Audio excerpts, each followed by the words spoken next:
Harihi Om. Om Gajananam Bhudaganadisevidham Kavitta Jambho Balasara Vakshitham Umasudam Sogha Vinashakaranam Namami Vickneswara Pada Pankajam. Om Gajananam Mahakayam Vignarajam Vinayakam Vishvesham Vishvashaksham Ganeshayam Namo Namaha. Jnananandamayam Devam Nirmalarspatikatrudhim Adharam Sarva Vidyanam Ayagrivam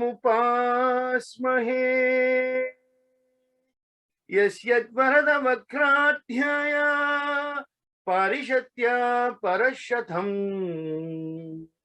Vignam Nignam Tisatatham Vishvashremam Tamashraye.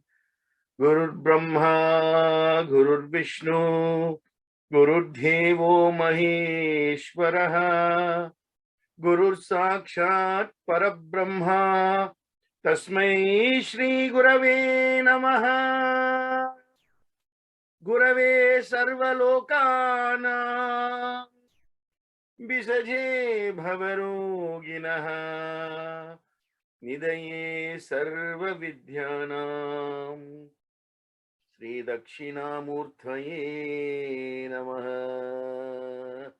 Harihi Om Tatsat Sri Sarveshwararpanamastu. Sarvopanishad Ghao Doktha Gopalanandanaha Ithihasas Puranancha Doktha Gita Mrutat Mahathe. Harihi Om Tatsat Sri Saiswararpanamastu. Yada Sharanam. Om Tatsat, and welcome to week 10, which takes us to the last two of the 18 Mahapuranas. We've covered 16 in the last 9 weeks. And today we're going to conclude with the final two Puranas, making it the total of 18 Mahapuranas, namely Vamana and Brahma Purana. That's what we're looking at today. And next week I will do like a summary or a review, something that will help you consolidate your journey thus far. Okay, so Vamana Purana and Brahma Purana. What does Vamana Purana contain? What is its teachings? What does it tell us that we should have, cognizance of? Again, it's one of the Mahapuranas. That means one of the significant Mukhya Puranas. And it's perhaps the only Purana that gives a detailed and comprehensive account of all the avatars, including other things and including, of course, references to other Puranas. And that is why, if you think about the order of the Puranas, right? If you look at Vishnu Purana, and if you look at Linga Purana, and if you look at,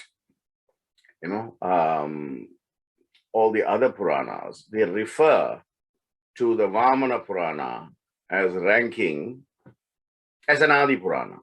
So they rank it before the other Puranas, but it's just a ranking. What we should be focused on is what is the lesson contained therein and how we can use that to further evolve in our spiritual path. So from the perspective of origin, right? So where does it come from? Once Narada went to Maharishi Pulastaya and asked him about,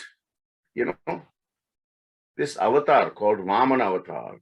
I'm not very clear what led to all this. So can you please tell me? Is Narada talking to Maharishi Pulastaya?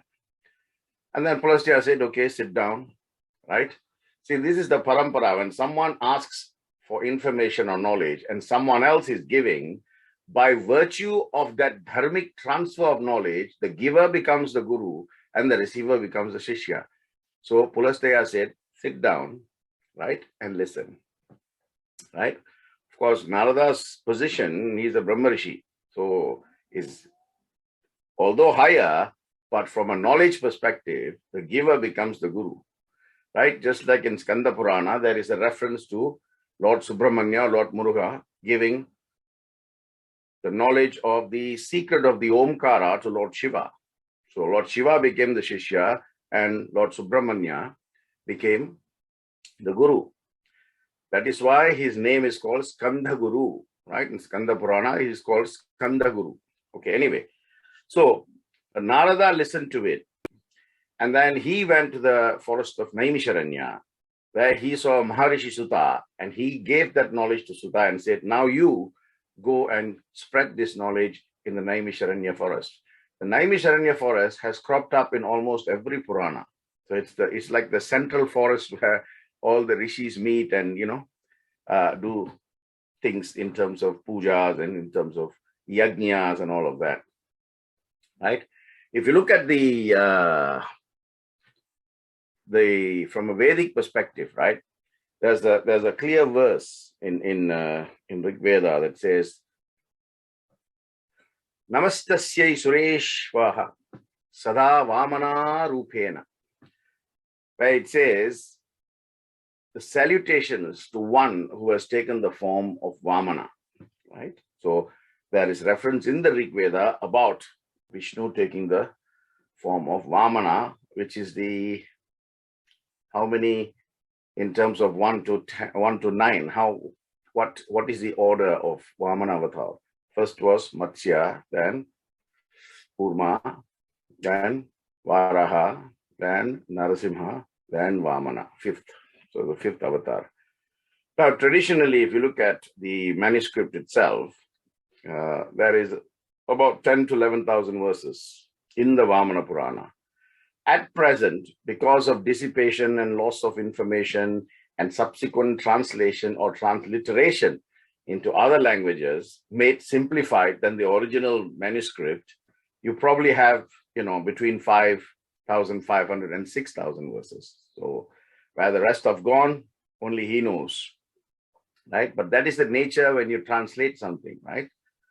If you take a book of 600 pages and you translate that, you won't get 600 pages. Depending on who is translating, you may get more than 600 pages, or you may get far less, half the number of pages, or, 3/4 of the book. And then that becomes, translated again after a few years. So you can see the mechanics of how, the dissipation of information or knowledge happens. Now, also, if you look at the Vamana Purana, it's got about 95 adhyayas or chapters, and it basically is divided into 4 khandas, right? These khandas are called or samhitas, right? 4 samhitas. They are called Maheshwari Samhita, Bhargavi Samhita, Shauri Samhita, and Ganeshwari Samhita. If you look at the Maheshwari Samhita, it discusses basically Vaishnavism and talks about Lord Krishna and his, Leelas. If you look at the Bhagavati or Bhargavi Samhita, it's all about Devi Mahima, okay? If you look at Sauri, Sauri is another word for Surya, okay? Surya, Sauri or Saura. And that is where the Zaura religion also came about, Zoroastrianism, right? Worshipping the sun or the element of fire. So Sauri or Saura is a Sanskrit word that refers to the sun. Therefore, this Samhita talks about the grandness or the importance or significance of the sun. And finally, Ganeshwari Samhita talks about the greatness of Ganesh Mahatmya, or the importance of Lord Ganesh. In terms of date, we can roughly say that the Vamana Purana dates back between 450 and 900 CE, right? But most of them say it's around the 8th or the 9th century. Of course, later ones will say it was a bit later. So what is the subject matter of the Vamana Purana. Right? It goes back to Narasimha Avatar. In Narasimha Avatar, I told you of the story of Prahlada and how Vishnu took the form of Narasimha, right? And then, of course, when Hiranyakashipu died, his son ruled for a while, and then, of course, his grandson, the great Bali, King Bali, Mahabali, he took over, and it all starts with him, doing tapas and looking at, Brahma to get a boon. And then, of course, after a long period of tapas, sustained discipline, sustained focus, sustained concentration, sustained one-pointed devotion, the Lord will appear. So all this, if you see, if you look at the comparative value of who has done more tapasya, it is all the asuras. But even though they are asuras with asuric quality, the fact that they can be so disciplined when engaged in tapasya should teach us human beings something. And certainly it's a message to the Devakula, all the Devas, right? Because you don't see, you hear of the rishis who are in Bhuloka who do these yajnas and tapas and all of that, but you don't see Devas in Devaloka or Suvaloka doing that. But the asuras, in the Pathala, Athala, Vithala, Suthala, Mahathala, Tathala, Rasathala, Pathala, right? All the 7 levels of hell, they always sit and do. They'll do for years and years and years, and suddenly, Brahma, Vishnu, one of these, right? They'll always come, or Lord Shivas in some cases, right? They will come and give the boon, tadastu, and then the problems start, and then either Vishnu will help, or Shiva will help, or Shiva Vishnu will help. That's always been the case, right? If Vishnu has given the tatastu, then Shiva will help. If Shiva has given the tatastu, then Vishnu will help, right? If Brahma has given the tatastu, either Vishnu or Shiva are joint effort. Vishnu, Shiva, Hari or Haran, or Hariharan. Yeah. So this was the background leading to the Vamana avatar coming in, and hence the reference to Vamana Purana. It's, as I said to you, it was dictated firstly by Rishi Pulastaya to Narada. Who's Pulastaya? Pulastaya is the ancestor of the Rakshasas or the Asuras. So he is telling how Bali got his greatness, and because he lost sight of dharmic governance as a king. You have to rule with dharma, and arrogance and ahankara, ego took over. He had to go, right? And how he went is all relating to the advent of the Vamana avatar. Now, if you look at Vamana, he is also known by other names, right? Other names like what? Well, he's known as Trivikrama. Trivikrama means 3 steps. Vamana avatar is all 3 steps, right? But nobody knows what those 3 steps represent.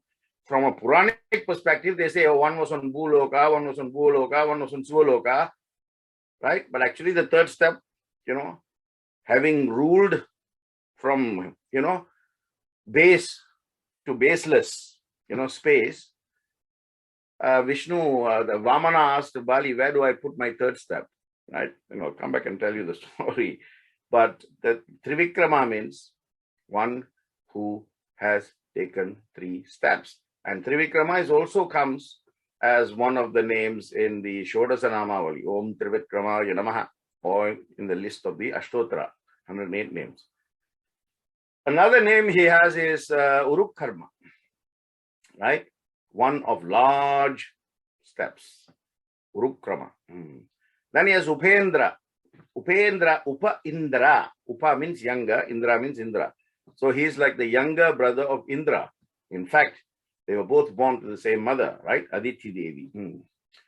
He also has another name called Dadivantra. Dadivantra, or sometimes referred to as Dadivamanaha. That means milk, Dadi, Dud, milk. Milk dwarf. That means the color, his color is so white, he's so fair. Another name he has is something called Bhalibandana.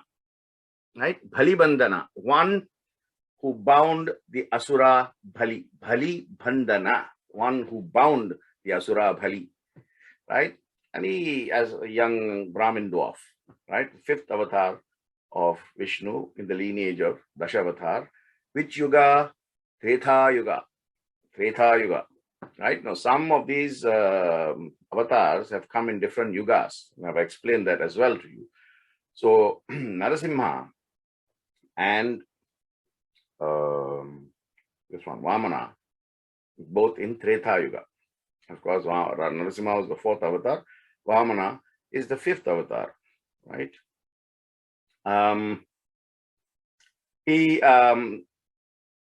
He was born to Aditi and Kashyapa, Maharshi Kashyapa. So, the younger brother, the youngest in the brotherhood lineage of Indra, right? And if you look at the Rig Veda, again, another famous line, you can also find it in the Vishnu Shuktam. You know, it says, Idam Vishnur Vichakrame Trethani Jade Padam Samitha Maya Samye. Right? It says, through all this world, Vishnu took only 3 steps. Only 3 steps to conquer the entire space. And that is why in the Purusha Shuktam, it says very clearly, Sahasra Sirisha Purusha, Sahasraksha Sahasrapad. You know, Sabhumim Vishwatho Vritva Tyatishtat Ashanghulam. The entire universe is only the size of his little finger. So it's very significant from that perspective. So Hiranyakashipu was the grandfather of Bali, great-grandfather of Bali. And of course, after Narasimha destroyed Hiranyakashipu, and his son took over for a while, and then of course, Bali took over after he finished his tapasya and got all his boons that no one can stop him, right? No man of any makes or means mix between Vishnu, Shiva, Brahma individually, no goddess, everything he cleared. But the only thing he left out was young dwarf. Young dwarf is not a man, right? So the avatar comes in the excluded category always, because you can never include everything, right? You would have thought that you have included everything, and then once you've got the boon, you realize, some things are missing. And that is the very thing that will lead to your destruction. Okay. So basically, once Bali got the boon, he started to rule, right?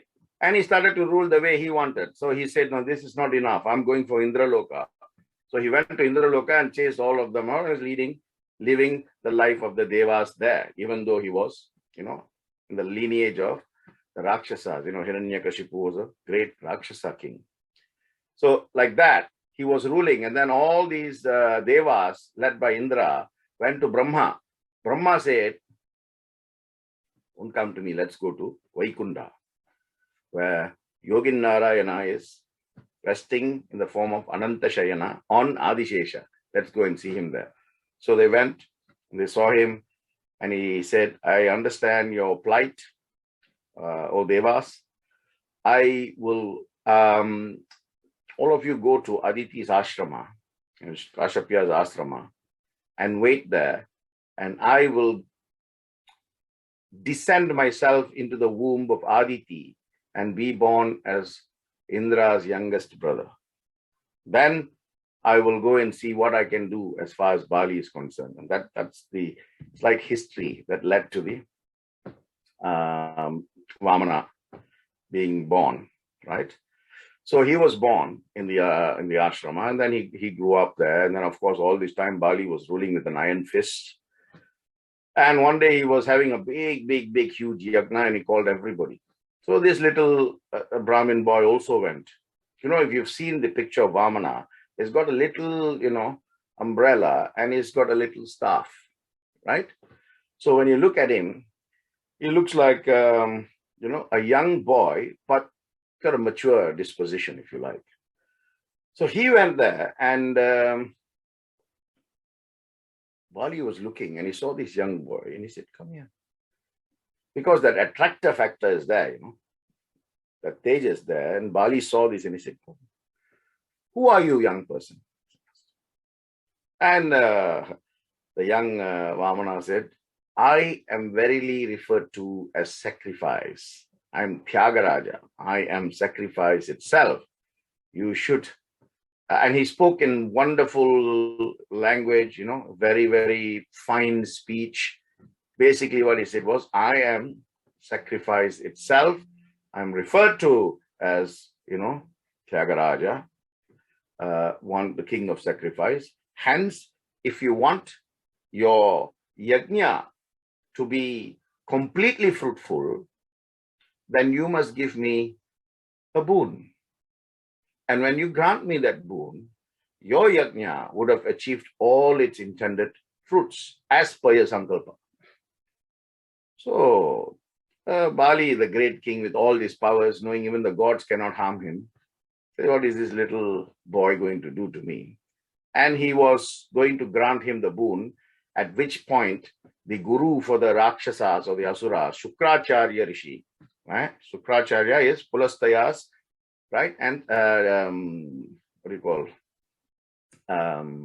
Descendant, right? So he called Bali and he said, you be very careful, because I can see that this person is not who he claims to be. It may be some other form. This form may be Vishnu Maya. You better be careful. I would not grant anything to this young person. And then Bali just dismissed Shukracharya and said, I know what I'm doing. The kind of powers I have, this young boy cannot do anything. Anyway, let's see what he wants. So he calls the boy and says, okay, what is your want? What is your boon? What is your desire? What is your want? What is your boon? What is your desire? And Vamana says, I only want 3 steps of the land. Whatever I step on should belong to me. And Bali looked at his feet like that. Is that it? 3 steps? and Vamana said, yes, sir, only 3 steps I need. I will be satisfied. Bali looked at Shukracharya almost, laughing at him, saying, look, you thought something as this fellow only wants 3 steps of the land that he steps upon. Look at his young, tiny feet, right? He says, go ahead. Whatever you put your feet on is yours. At which point, Vamana began to grow. First step, Bhuloka, Bhuloka. Second step, Suvaloka, Sattaloka, every other loka. And then the third step, he comes and looks at Bali and says, there is no more space. Where do I put my head? My last step, the great Bali. Bali at that point realized, and he submitted himself, and he took off his crown and he said, put it on my head where your feet will perhaps erase the ahamkara that I have had all this time. Put it on his head. Now, that is the story of the 3 steps. But I want to talk about what those 3 steps represent, because a lot of the people said first step is the second step is the deeper in significance, right? So the first thing is the positions of the sun in a day. In 24 hours, there are 3 positions of the sun. So the 3 steps represent the 3 positions of the sun. And this is also referred to in the Rig Veda, right? The 3 points in the sun's course, which is rising, peak, and setting. And I've said to you, the Gayatri mantra, which is mantra to the sun, should be recited at sunrise. And when the sun is at its peak, 12 o'clock. And when the sun is setting, between 4 and 8. So 4 and 8 in the morning, 12 and 4 and 8 in the evening, right? That is the first significance of the 3 steps. Then the second significance of the 3 steps is the 3 steps represents the 3 worlds, Bhuloka, Bhuloka, Svaloka, and the 3 planes of existence, right? The 3 planes of existence. The 3, the 3 gunas, the 3 kalas, the 3 sandhyas, the 3 murtis, the 3 devis, right? And you think it's only 3 steps. No, it represents that, right? 1 step on the earth. The second is the atmosphere, and the third is the space. 3 worlds, 3 planes of existence. Anything you see that is land-based, then there is the atmosphere, and then there is the stratosphere, the space, right? So that is the second significance. Now, the third significance is, it deals with, I have spoken about this, but I'll repeat, dhyana. The 3 stages of dhyana, from sleep to wakefulness. The 3 stages symbolizes the 3 states of existence. Jagrat, which is being awake. Swapna, which is the dream stage. And Sushupna, which is deep sleep. And then you get to wakefulness. Right? So when the final step of Vamana is put on the head of Bali, that symbolizes liberation. So through dhyana, dhyana mula guru puja, like that, through dhyana, you can reach liberation as you go through from Jagrat, being awake, to Swapna, to a dream stage, to Sushupti, which is dream, deep sleep. And if you hit the right thing, right note, during that stage of Sushupti, then moksha or mukti is what you'll get at the end, liberation, right? Also, if you look at Ayurveda, right, the 3 steps looks at the 3 doshas you have, Kapha, Pitta, and what is the other one? I can't remember now. Kapha, Pitta, and Vayu, right? So you have these 3 in Ayurveda as well. So the 3 steps also represent the 3 types of energies that can revolve within your body, right? So it's fantastic. The significance is really deep when you go into it, right? Vamana Avatar Purana also deals with what we call the Karma Vipaka. Karma Vipaka is basically the duty of the castes and in the various ashramas, the general sampradayas and sanskars, general customs and ways of life. Also talks about what is good to eat so that you generate the right sort of energy. I said to Kapha, Vita, and Pata, right? Right. So that is the purification and the dharma of worship. Right. So it talks about all of these things. And of course, it refers to other things in other Puranas as well. For example, it refers to Matsya Purana, it refers to Skanda Purana, it refers to Linga Purana, taking stuff and repackaging it so that you get to see and hear something that looks different. But basically, the essence is the same, right? It also, Vamana Purana also, like other Puranas that I've spoken about, contains material on geography. Geography, yes. Sociology. You think sociology is a module that's taught in university courses these days? No. Puranas already refer to that, right? Sociology, social history, social culture, right? And of course, the philosophy of ancient India talks about that as well. And of course, another thing it talks about is all the Tirthastalas. Tirthastalas are all the different points of pilgrimage, the Tirthastalas, Tirthas, Yajnas, Yatrastalas, where you go for Yatras. It talks about that as well. And many of the things, they refer to the same place, although different Puranas. That means the source is one, right? But from where you get the source, that could be different. So the Puranas, many of the Puranas refer to the same place. Like Kashi is referred to almost, 80% of the Puranas, right? Specifically Shiva Purana and Linga Purana refer to that. So Vamana Purana also talks about Shaivism, Saivites.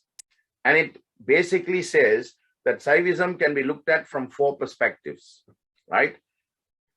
From the Shaiva perspective, the first perspective, from the Pashupatha, right? From the Kaladhamana perspective and the Kapalika, right? So if you look at this, it says the Shiva worshippers can be classed into these 4 categories. So So Shaiva is the most common one where, we all worship Lord Shiva and we do the things that we usually do. We worship the Shivalinga and so on and so forth.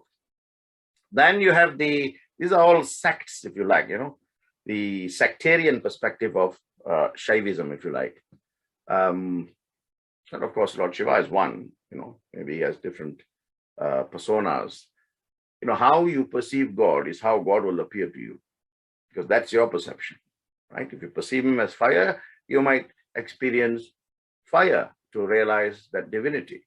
If you look at him as something else, that come to you as something. How you perceive God is exactly how God will appear to you, right? So that is why, to give people a sense of consistency or uniformity, the forms are given to them in that sense. So Shaivism, that's the main first sect. The second sect is Pashupatha, right? Started by someone called Kushika. Kushika started this Pashupatha, where it is the worship of Nandi primarily, because Nandi is the gatekeeper for Shiva. If you please Nandi, then you please Lord Shiva, like that. So Pashupatha sect. Then the Kaladhamana. Kala means time, but Kala also means death in certain in certain ways, right? In certain perspectives. So Kaladhamana means one who worships Shiva to become immortal. So it is Kaladhamana is another form of Mrityunjaya, or someone called Bhavantaka, right? So Bhavantaka is Bhava Antaka, means one who can even vanquish death, from your lives. So Kaladhamana is another sect of Shaivism as portrayed in the Vamana Purana. And finally, Kapalika. Kapalika is the worship of Kala Bhairava, right, as a form of Lord Shiva. And that became the Kapalika devotees, worshipping Lord Shiva in the form of Kala Bhairava. So that is another thing that is put forward by the Vamana Purana as far as Saivism is concerned. But then they also draw a connection between Saivism and Vaishnavism, right? Shaiva as in Lord Shiva, Vaishnavism as in Lord Vishnu, right? For example, there is a lot of reference that says there is a very, very close union between Hari and Hara. Hari is Vishnu, Haran is Shiva. Hariharan. So it's one name that refers to both of them, right? It says that, there is no Vishnu without Shiva, and there is no Shiva without Vishnu. Once Shiva, to prove this point, he says, if you bring a cutter and you break my body into two parts, you will only see Vishnu in both parts. That's how he said it. On the other hand, Vishnu saying, if you look at me, you will see I have Sri Devi and Bhumi Devi in my heart, right? But if you remove them, you will see Shivalinga in the depth of my heart. I am no different from him, and he is no different from me. So both are making references to the existence of the other within their own body. If the gods themselves, and this is for you to take stock of, right? If the gods themselves can say, we are no different to each other, then why are you, man, saying, I'm bigger than you, I'm greater than you, I'm grander than you, I'm richer than you, I'm a higher caste than you? Gods are saying, I'm no different from Shiva. Shiva is saying, I'm no different from Vishnu. Cut me and you will see him in my body. And Vishnu is saying, remove Lakshmi and you will see the linga there. So something for you to remember, right? There's no point saying, I am this, I am that, you are this, you are that. I am so different from you, you are so different. No. At the end of the day, you are a Jivatma and every other being is also a Jivatma. The purpose of life is to know why you have been given this life and to merge with the Paramatma. The Pashupata of Shaivism, right? The Pashupata sect. That's why they worship Nandi, because through the Nandi, they want to achieve the You see, the Nandi is always looking. That's why it's called Pashupati. Pashu is always looking at the Pati, the master. So Pashupata is going to the master through the Pashu, right?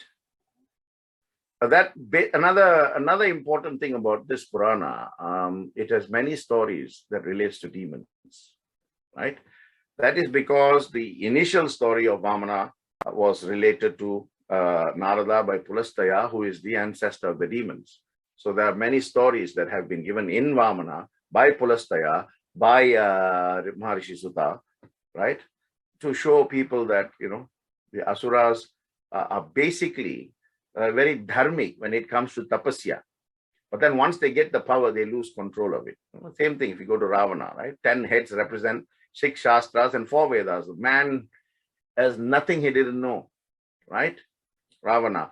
But of course, power got to his head. Knowledge, he became so egoistic, and that brought down his downfall, right? Man with 1 head, can he vanquish the man with 10 if the 1 is balanced and the 10 is imbalanced, right? So that is something for us to talk about. The final thing I want to say about Vamana Purana is it makes reference to the existence of other religions as well. Just like I told you last week, Bhavishya Purana, right? It already said these religions will come into the foyer. So Vamana Purana makes reference to that and said, despite the existence of different forms of religion, there was never really a great problem that could not have been solved by the kings in the various kingdoms. Of course, modern history will say how religious, extraterritoriality spread because the kings wanted more and more and more of the land, and they wanted to, precipitate their own religions and so on and so forth. But Vamana Purana also makes reference to that. Now I'm going to talk to you about Brahma Purana. Brahma Purana, as I said, is also known as the Saurya Purana. Saurya is Surya, so it refers as both. Again, it's one of the Mukhya Puranas and is therefore referred to as the Adi Purana. Adi Purana, most of the Puranas, right, refer to Brahma Purana as the first Purana because it relates to Brahma or it relates to Surya, right? It refers to, in essence, it's called Surya Purana because it refers to the Konak temple, the Konak sun temple, which was built, I think, in the 11th or the 12th century, right? And Brahma Purana makes reference to that. And therefore, the name Surya Purana is also reflective of that. So it has about 245 chapters and two parts, the former part and the latter part, the Purva Bhaga and the Uttara Bhaga, right? Of course, it has been translated and it therefore exists in many versions and many languages, but it follows some of the things that has happened in the Mahabharata and other Puranas like the Vishnu Purana. It's taken stuff from the Vayu Purana, the Sambhava Purana, Markandeya Purana, which I spoke to you about last week. Markandeya, very important one, right? So what does this Purana relate to, right? So the Purva Bhaga and the Uttara Bhaga, these two relates to over 245 chapters, right? 245 chapters.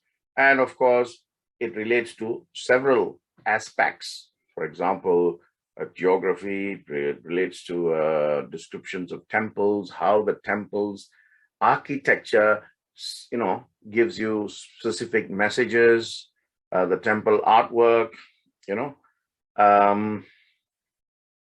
So it talks about the life of Krishna as was seen in the Bhagavata Purana or Srimad Bhagavatam and also the Vishnu Purana. It also, important, it talks about yoga or the path of dhyana as was described by Lord Krishna to Arjuna.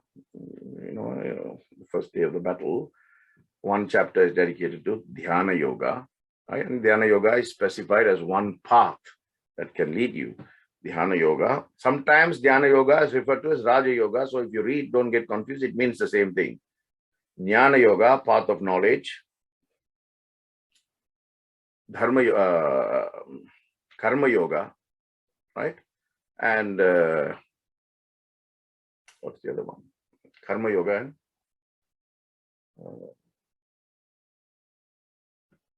Jnana Yoga, Karma Yoga, and I can't remember now. One more. You know the 4 parts anyway, right? 4 yogas. And Brahma Purana specifically talks about Dhyana Yoga in its chapters, right? 60% it refers to of the existence of divine energies in different regions, especially where the rivers run. And it makes reference to the Shapta Tirthas, you know. Shapta Tirthas are the 7 holy rivers, right? Ganga, Yamuna, Godavari, Saraswati, Narmada, Sindhu, Kaveri, 7 holy rivers called Shapta Tirthas. This is referred to in the Brahma Purana. Particularly, it talks about Odisha, Odisha, Rajasthan. It's like these places have got, different types of energy, especially where the river runs through and things like that. The Brahma Purana is also seen like as a travel guide, how you can get to certain places and get certain energies if you do certain things, like, if you meditate on the banks of river Godavari, right, you increase your body's resistance to diseases. I mean, this is the extent of scientific perfection that these Puranas go into. How do you know whether it's a truthful or well? Go to the banks of Godavari, sit there and meditate, and then see if your life changes. Nothing that has not been applied to the self will show results or will yield consequences. Everything that is applied will give you results or consequences. So, if you know all these 18 Puranas after we finish today, if you don't put it into practice, if there is an absence of application, then the rest speaks for itself, isn't it? But more powerful is what it refers to as the Saptadvipas, the 7 continents. Now, modern geography, modern information tells you, we have 7 continents and these are they. Saptadvipas and Upadvipas, the subcontinents. So we have continents, you have subcontinents, right? This was already referred to in the Adi Purana called Brahma Purana, and it talks about Saptadvipas and Upadvipas. Let me talk to you about that now, right? Because that is the fundamental focus of Brahma Purana. See, the 7 continents or the Saptadvipa, right, first talks about Jambu. Then it talks about Shaka as the continent, right? Then it talks about Kusha, then Plaksha, then Pushkara. Then it talks about Salmala, and then finally Krauncha, 7, right? So I'm telling you what each of these represent, right? It's very interesting. Now, Jambu is the central in all the 7 continents surrounding Mount Meru. Why Jambu? Because there are lots of Jambuka trees there. And of course, there's an enormous Jambu tree on Mount Meru, which is visible like an entire continent in its own self. And even when you do this Sankalpa, if you go to temples and you do these pujas, you will hear the word Jambut Dvipe, Bharadavarashe, Bharadakande, Jambut Dvipe, Merohe, Dakshinayane, you'll hear all these words. Refers to the continent where that country is based. Of course, that is India, right? Shaka is referring to Malaysia, Thailand. Of course, in the books it said Malaya, Siam, Indochina, southern China, and southeastern corner,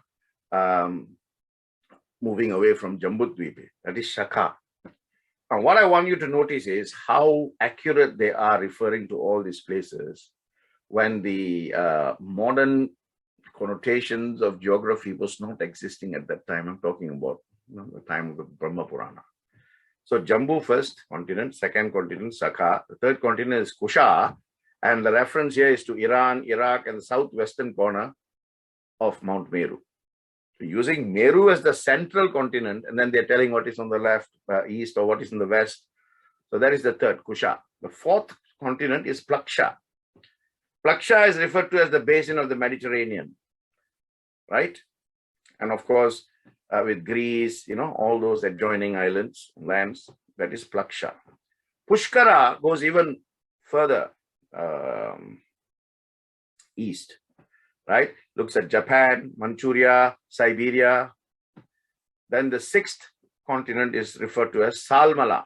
This, of course, is talking about Africa and bordering the Indian Ocean in the west. It also ropes in Madagascar. So, how fantastic is that? And of course, Krauncha is the basin of the Black Sea, the rest of it. Brahma Purana has identified this concept of 7 continents referred to as Shaptadvipa, right? Jambu, Shaka, Kusha, Plaksha, Pushkara, Salmala, Krauncha, right? 7. Then you also have the Upatdvipas, the subcontinents. There are 9. Bharata, Kimpurusha, Harivarsha, Ramyaka, Hiranmaya,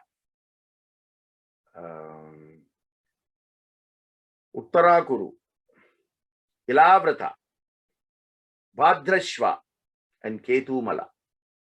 And then it gives references, right? These are mountain ranges, this is here, that is there, 9 countries, looking at this, looking at that. The point of perfection, right? And then it has, as I said, 245 chapters, 18 chapters, looking at cosmology, mythology, genealogy, the different kalpas, manmantaras, the cycles, time cycles, right? Some references to samskaras, rites of passage, it talks about the Dharma Shastra, the concept of the Manu Smriti, summary of Sankhya Yoga. So there's some reference to yoga here as well, and other theories of the Hindu philosophy, right? And it talks about Shiva as the central Atman.